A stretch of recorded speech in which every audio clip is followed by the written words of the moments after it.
everyone, PushingUpRoses here, and today I will be discussing retro adventure games that were not developed by Sierra or LucasArts, because sometimes really good titles get overshadowed by the continual nostalgia and popularity of those companies. Now there's a good reason Sierra and LucasArts are more well known than others. They have standout, memorable games, and that is not up for debate, they do. In fact, the reason I was inspired to create this video is because I was originally composing one on my all-time favorite adventure games, and the majority of them were by those companies, and I thought, you know what? There are so many adventure games out there, let's make it non-Sierra and LucasArts this time. I chose interesting titles. So when I recommend games, I don't always do it based on how, quote, good they are, but rather how appealing I found them, or if they had elements that stuck with me for a long time, like outstanding graphics or a memorable narrative. Take that as you will, because I am sure people out there will be saying, ew, that's not even a good game, why did you put this on here? Because it's my goddamn list, that's why. I think we all have an idea of what the creme de la creme titles are in the adventure game community, so I feel like I don't need to bring up every popular non-Sierra or LucasArts game. You can assume I enjoy things like Broken Sword and the Corandia series. They're not ranked in any particular order. I mean, they are listed from my least favorite to most favorite, but you know, other than that. Alright, let's do this. Number 11, Black Dahlia. When I was young, I wanted to be a detective, so it should not come as a surprise to anyone who has followed me for even a little while that I have quite the appetite for murder mystery games. Black Dahlia, developed by Take-Two Interactive, is very, very, very loosely based on the unsolved murder of Elizabeth Short, also known as the Black Dahlia. This is one of my favorite live-acted FMV games because the performances are actually good, and it doesn't have that cheese factor you so commonly see when live actors are involved. And why, yes, that is Dennis Hopper you see on your screen. I've come to enjoy a lot of live-acted games, but commonly in a so bad it's good kind of a way. I wanted to find a more serious FMV game with a better story and acting that wasn't as cringeworthy, and I think I found it with this one. It's suspenseful and thrilling, and there aren't many things played up for laughs, and even the pre-rendered backgrounds don't look as fake as other ones from other FMV games. Phantasmagoria. Set in the 1940s, you play as a rookie agent named Jim Pearson, whose first case is to look into some fascist propaganda. As you go around finding clues, this game goes from pretty basic detective stuff to really bizarre supernatural stuff. You uncover evidence that suggests that Nazis are involved with the occult and might be connected to ritualistic killings. Elizabeth Short is a character in this game, but the Black Dahlia refers to a gem that is sought after by Hitler because it possesses incredible power. When the stone goes missing sometime later, Jim finds himself immersed in this world of cover-ups, murder, and some really fucked up shit. Oh, no! Watch out! Maybe you shot in the No! Mr. Pensky! No! Out of all the live-acted games I've played, this one successfully expresses drama and scenery in an artsy, more serious way, and some of it legitimately came across as dark and tense. It's a dark story, and the game manages to be pretty consistent in terms of tone, no tonal whiplash to be had. Even the story, which obviously takes a very fictional twist, doesn't jar you too much. It's a nice build. I think the only downfall lies in the puzzle design. I'm not sure why so many adventure games leaned on annoying logic puzzles and random ones where you're just putting shapes together on a table. FMV games are especially guilty of this, and Black Dahlia is chock full of them. They vary in difficulty, but I could do without. Regardless, I did like the investigation process in this game. I liked uncovering all of this creepy evidence, and I loved the more fantastical scenes. People always ask me to recommend a live-acted game that is, quote, actually good, and I always go back to this one. I don't want to say it's completely without trite elements, but it's not as much trite or cheesy as it is honoring old noir stories, with the dramatic PI monologuing to himself as he reflects on the case. It vaguely resembles Gabriel Knight 2, The Beast Within, which is also live-acted and has an emphasis on mystery, investigation, and the supernatural, but that game had its corny moments and inconsistent acting. They also have questionable puzzle design in common, but Black Dahlia manages to have a more pressing plot, and I think the acting is worthier of praise. If you liked The Beast Within, you might also enjoy this game. Even though I found certain parts frustrating and slow, it's worth playing. It's not as well known, and that is probably because it's not not really available anywhere, so it doesn't get as much advertisement as other FMV games put on GOG or Steam, but I hope it does become more accessible soon because I think this is one of the best live-acted games ever made, and just in general, a high-quality adventure game. Did Matt send you a black gem when he was stationed in Europe? Matt sent me a lot of things. Well, the way that I hear it from Mrs. Underhill is you weren't very shy about showing that gem off. Mrs. Underhill is a cheap gossip. Number 10, Toonstruck. So this game is just weird. Think Who Framed Roger Rabbit mixed with the crassness and similar plot of Cool World, and you have Toonstruck. It stars Christopher Lloyd as a down-on-his-luck animator named Drew Blank, and that pun never fails to make me mentally groan. He created a wildly successful children's show called The Fluffy Fluffy Bun Bun Show, and has been growing tired of the syrupy sweet nature of his star character. Terrific. That is exactly what the show needs. More bunnies. Late one night, after failing to design even more bunnies, he falls asleep and wakes up the next morning to see his show playing on the TV. He is inexplicably sucked into the screen and into the fictional world of Cutopia. He then learns from his own characters that a new, evil cartoon named Count Nefarious is trying to turn everything cute and pleasant into something evil and macabre. It's a terrible flying weapon of Nefarious's own invention. The Malevolator shoots a powerful ray that corrupts everything it touches, turning all that is sweet and pleasant into all that is sinister and ugly. I'm not sure I see the problem here, but Cutopia's bubbly inhabitants don't really care for it, so Drew and his sidekick, Flux Wildly, go on an adventure to save Cutopia. Now, it sounds like a rather tired premise, right? In fact, there are some parts that seem identical to Cool World, but it does have its own thing going on here. Honestly, this is what Cool World should have been, and I'm applying this statement to both the game and the movie. Lloyd's acting is great, though a little over the top. I'm so dead! And I love how his live action sequences are set against this 2D world. It works surprisingly well. Lloyd seems to fit right in with the artwork and animations. I wouldn't call it completely seamless, but it did exceed my expectations, especially after playing more lackluster titles like Harvester. The voice acting is also great since the cast consists of mostly professional voice actors, including Tim Curry as the game's villain. I need time to recharge the machine for my next strike. The humor is on the adult side, complete with cartoon characters swearing and making sex jokes. Whip my cream! So this is not something I'd recommend you play with your kids, even though Cutopia is in fact adorable. This is literally the cutest thing I have ever seen in my life. It makes me feel fucking sick just looking at it. The world is stunning, the characters have great dialogue, and their movements and animations are top tier. I feel like I'm in some kind of interactive cartoon. In fact, I always feel a little disconnected when the art style is 2D like this. And it's also pretty heavy on cutscenes, so it feels more like an animated feature than a game, but it definitely is a game, complete with inventory object puzzle design. That aspect could honestly use some help, but this is a unique title and I don't really mind grabbing hints for it because the prominent part of this game is not actually the gameplay, it's the story, the characters, and the visual design. I found Toonstruck so fascinating that I chose it to be the very first adventure game I reviewed for YouTube after I had come back from a hiatus. If you want something just a little bit different from the norm, something a little off-kilter, and you also happen to like slapstick cartoons, then give this one a shot. I really don't think you'll be disappointed. Is anybody home? Just answer yay or nay. And we have our answer. Straight from the horse's mouth. Number 9, Eric the Unready. This game, developed by Legend Entertainment, is an amusing hybrid of text and graphical adventure, and is loved by seasoned adventure gamers, and I am using the word seasoned because we are all very salty. I think the Legend adventure games sometimes get overlooked, but they really shouldn't be. They had an interesting approach to design and narrative. Their first games were called Spellcasting, and well, let's just say I didn't warm up to these games or their humor style. It felt like a pornographic Harry Potter. More like Harry Hotter, am I right?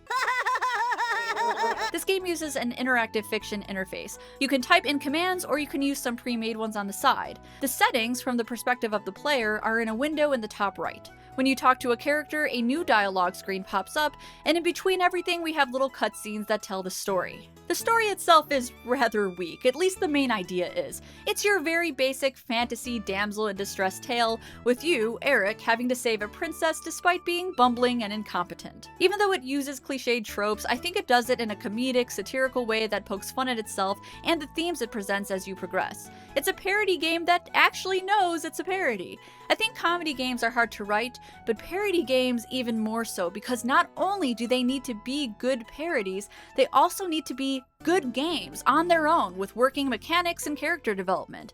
It's obviously taking a lot from other fantasy stories past, and the pop culture references are aplenty, but even though Eric the Unready is littered with homages, it holds on to its own story and manages to have a personality. Remember Fable?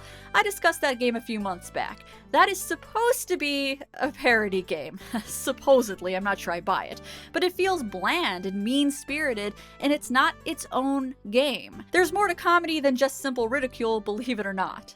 I think Space Quest also does parody pretty well, as you can tell which sources it's taking from, it's never malicious, and it has its own character, Roger Wilco, and settings that make the game different. I think Eric the Unready is like that. It's one of those elusive, successful parodies. It's a lot of reading, as you can probably see, but I personally found the writing to be so entertaining that I didn't get tired of it. It reminded me of other things that conflate comedy and fantasy, like Monty Python and the Holy Grail, or a Terry Pratchett novel, while the gameplay itself reminded me of an older Zork title. I don't think it's as unmerciful as those other classic Infocom games. The puzzles are tricky, but the game is broken up into these contained sections where you have to complete certain quests before moving on.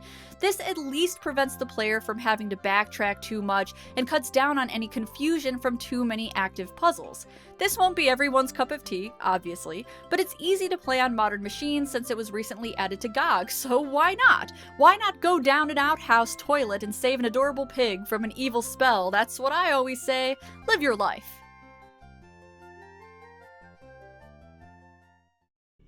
Number 8, The Last Express.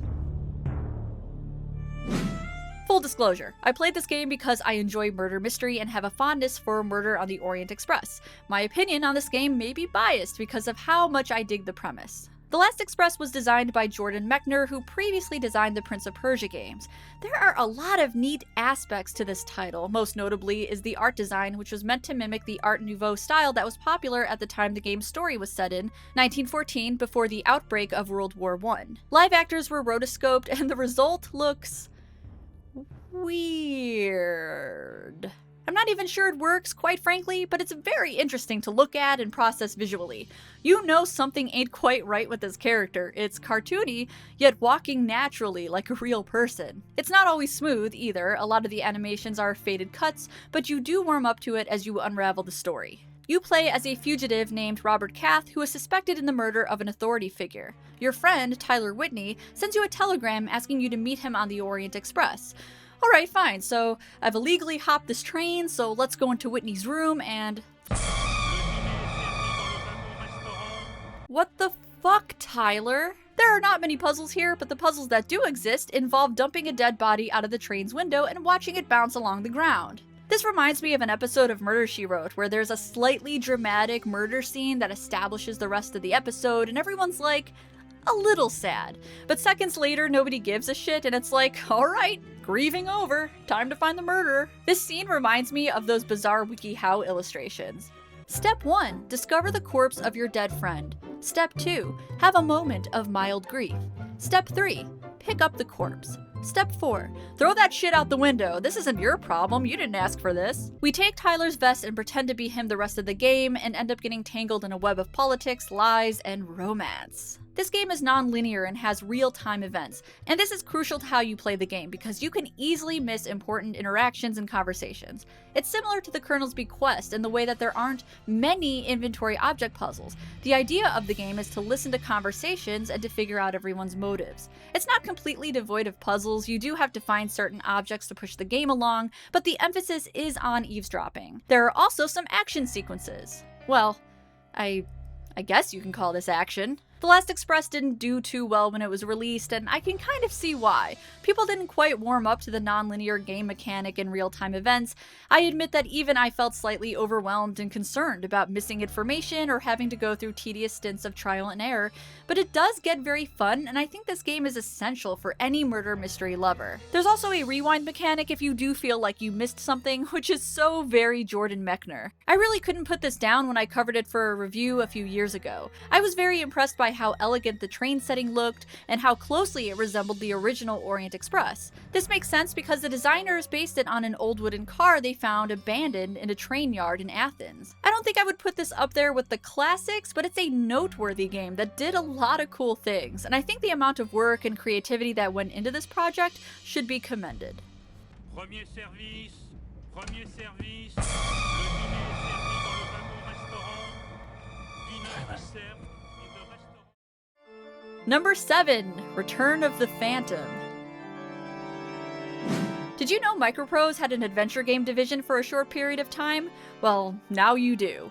Return of the Phantom is a point-and-click based on The Phantom of the Opera. I'm pretty sure I did not have to explain that title, seeing as though Phantom stuff is extremely popular, but you never know. And now it's time for another childhood memory with Pushing Up Roses. When I was young, the hip place to be was at my aunt's house, playing her awesome computer. We went over there for Easter Sunday, and having no interest in Easter, I went to the basement to use the computer.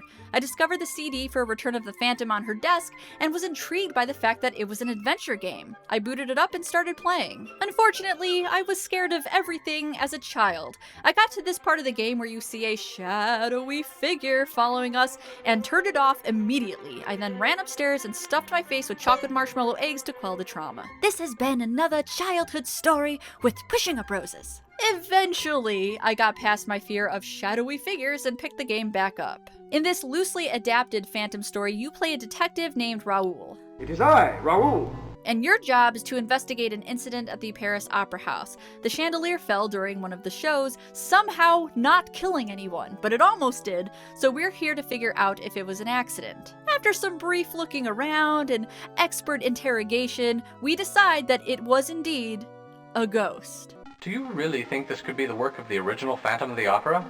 Yes, I think so.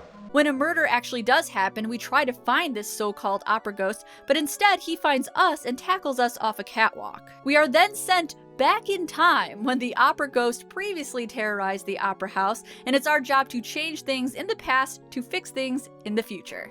What is the year? The year? Why, 'tis 1881. All year long.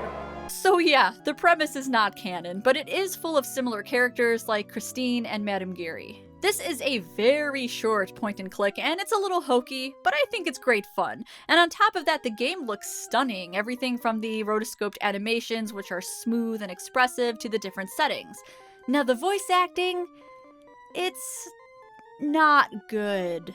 I'm glad to see that you've returned. Nothing has happened since I last spoke to you. If there's more that you need to do, go ahead. I'm all right. For now. I hope to see you again soon, monsieur.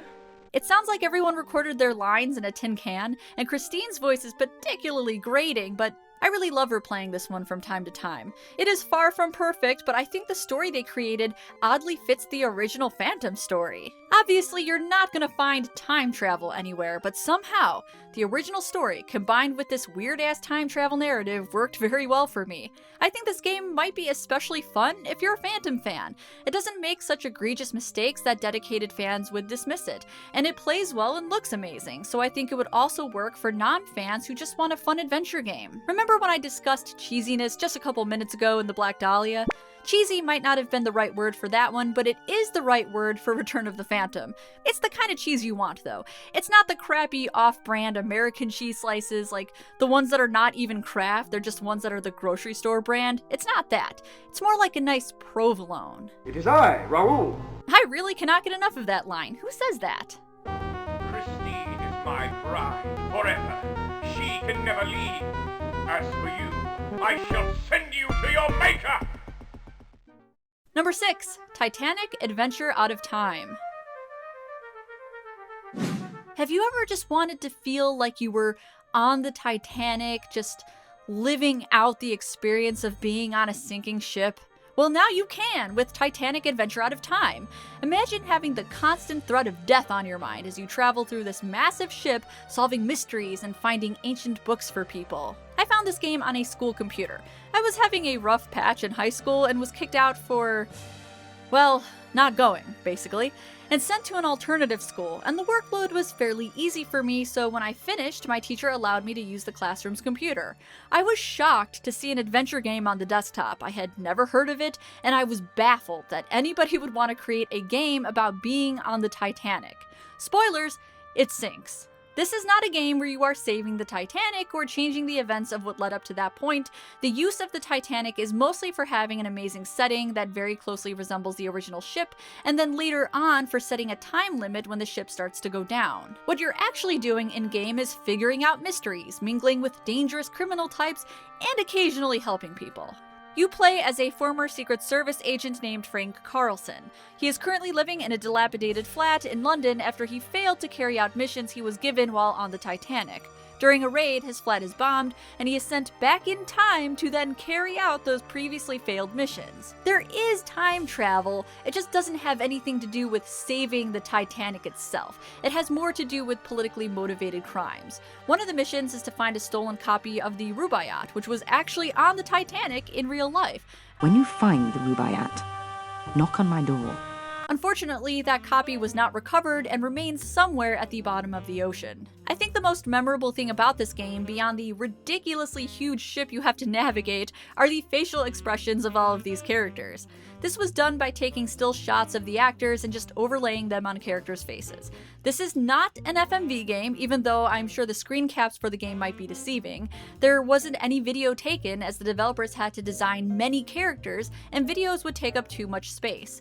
It may look silly at first, but I'm rather fond of it, and I think it's a great alternative. Some of these characters get quite boisterous, and that's when this method really works. The production for the game was long, with 2 years of research alone, and a lot of thought went into the recreation of the ship and making the game as historically accurate as possible, and I think the final product really shows that. It's actually very similar to The Last Express in terms of both having very intricate plots and utilizing that timed element. But I like Titanic Adventure Out of Time just a smidge more because I have memories attached to it and I just can't get over Smethel's eyebrow. That is a strong brow. It is good to see you up and about. You've been in your cabin the whole voyage. A touch of the mal de mer, was it? Hey everyone, thanks for watching part 1 of this top list of non-Sierra and LucasArts adventure games. Please stay tuned for part 2, and in the meantime, if you want to watch my other videos, I have a few linked on the screen. These videos are possible because of generous donations, so if you'd like to support the channel, consider checking out my Patreon campaign. You can find more details on that in the description. As always, see you guys in the next one.